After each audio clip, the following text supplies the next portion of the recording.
Hello viewers, welcome back to my channel Nihana good life. मेरा नाम है भावना वर्मा और आज है इंटरनेशनल योगा डे।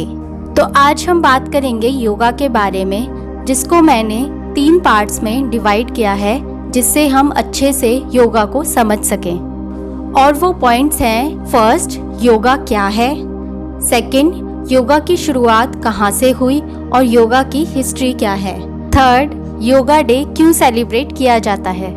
योगा क्या है? वैसे तो योगा शब्द का मतलब है जोड़ना, जुड़ना या मिलना।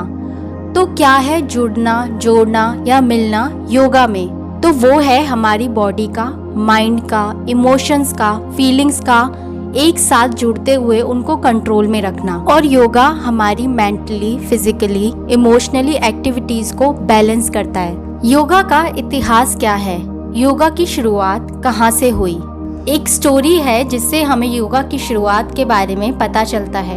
कई हजार साल पहले एक योगी आए थे और लोगों ने देखा कि वो एक ही पोजीशन में बैठे हुए हैं कई महीनों तक। तो बहुत से लोगों ने जानना चाहा कि वो इस मुद्रा में एक ही जगह पर बिना खाए पिए, बिना हिले डुले कैसे बैठे हुए हैं। कई महीने बीत जाने के बाद वहाँ रह रहे कुछ 7 लोगों ने ये जानने की इच्छा जताई कि कैसे एक मनुष्य बिना खाए पिए एक ही मुद्रा में स्थिर बैठ सकता है।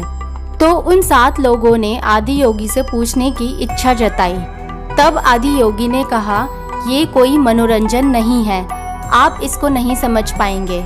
लेकिन उन 7 लोगों ने आदि योगी से कहा कि वो ये जानने को बहुत उत्सुक हैं। तब आदि योगी ने उन्हें कई सालों तक इसकी शिक्षा दी और आगे जाकर हमने इन 7 को सप्तऋषि के नाम से जाना। अभी अभी हमने ग्रीष्म संक्रांति से शरद संक्रांति में प्रवेश किया है, जो 22 दिसंबर को हुआ और अब ये सीधा 21 जून को होगा। और ये 21 जून दुनिया के लिए बहुत ही महत्वपूर्ण रहा, क्योंकि इसी दिन आदि योगी ने दक्षिण की ओर मुड़कर शिक्षा देनी शुरू करी। और इसी तरह उन सप्तऋषियों ने भी पूरी दुनिया में इस शिक्षा को आगे हम लोगों तक पहुंचाया। योगा को समझना वैसे तो बहुत मुश्किल है, लेकिन इसको साधारण तरीके से महर्षि पतंजलि ने योग सूत्र के माध्यम से हम लोगों तक योगा के सिद्धांत और अभ्यास को समझाया। इसी कारण उन्हें फादर ऑफ योगा भी कहा गया और ये उन्होंने कई हजारों साल पहले किया।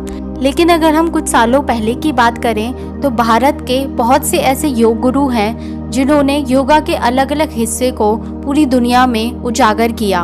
और ये हैं वो 7 योग गुरु: तिरुमलई कृष्णमाचार्य, स्वामी शिवानंद, BKS अयंगर, के पटब्बी जॉयस, महर्षि महेश योगी, परमहंस योगानंद और बाबा रामदेव। तो हमने योगा की हिस्ट्री को शुरू से अब तक जाना और अब हम जानते हैं कि योगा डे क्यों सेलिब्रेट किया जाता है और इसको हमने कैसे एक्सेप्ट किया। 27 सितंबर 2014 को इंडिया के प्राइम मिनिस्टर नरेंद्र मोदी जी ने UN जनरल असेंबली में अपने भाषण के दौरान इंटरनेशनल योगा डे का विचार रखा। इसके बाद UN में हमारे इंडिया के रिप्रेजेंटेटिव अशोक कुमार मुखर्जी ने इसका प्रस्ताव रखा और इस प्रस्ताव को 177 देशों का समर्थन मिला, जो कि UN जनरल असेंबली में किसी भी प्रस्ताव को रखे हुए समर्थन में सबसे ज्यादा था। और फिर उसके बाद UN ने हर साल 21 जून को इंटरनेशनल योगा डे मनाने की घोषणा की। हर साल की तरह इस साल भी इंटरनेशनल योगा डे की थीम रखी गई है, जो है योगा फॉर वेल बीइंग, जिसका मतलब है लोगों की भलाई और बेहतरी के लिए योगा। और इंटरनेशनल योगा डे 2018 में राजस्थान में 1 लाख लोगों ने एक साथ मिलकर योगा करके गिनीज वर्ल्ड रिकॉर्ड बनाया। तो योगा है तो जरूरी खुद को स्वस्थ और शांत रखने के लिए। आज के वक्त में योगा की हमें बहुत ज़्यादा ज़रूरत है और योगा ही है जो हमारी हर तरह की प्रॉब्लम्स को दूर कर सकता है, क्योंकि योगा हमें अंदर और बाहर दोनों तरह से स्ट्रॉन्ग बनाता है। और अगर हम बेसिक योगा भी करते हैं तो उससे हम बीमारियों को और मेंटल स्ट्रेस को ख़त्म कर सकते हैं।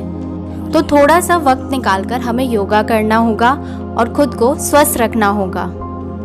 तो अगर आपको ये वीडियो अच्छी लगी है तो इसे लाइक करें, कमेंट करें और शेयर करें सबके साथ। और सब्सक्राइब करें मेरे चैनल निहाना गुड लाइफ को ऐसी ही वीडियोस देखने के लिए। और आप चाहें तो मुझे इंस्टाग्राम और फेसबुक पर भी फॉलो कर सकते हैं। तो मिलते हैं फिर नेक्स्ट वीडियो में, तब तक के लिए bye bye and please take care.